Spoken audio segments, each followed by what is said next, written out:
Welcome to our AuraPlayer custom component tutorial. The objective of this set of videos is to help you create a chatbot using Oracle's Intelligent Bot platform. In this short video, we'll show you how easily you can set up the backend for your API.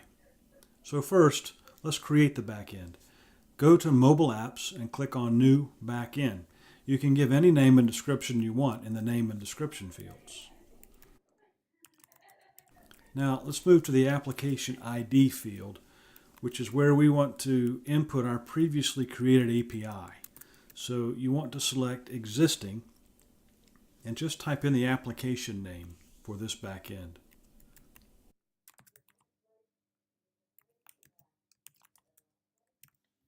Now, having created the backend, we can connect one or more APIs to it. To do this, open the backend, go to the APIs page, and choose your API. After that, we're ready to start creating the bot.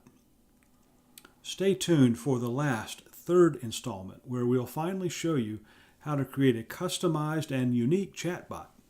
Thanks for watching.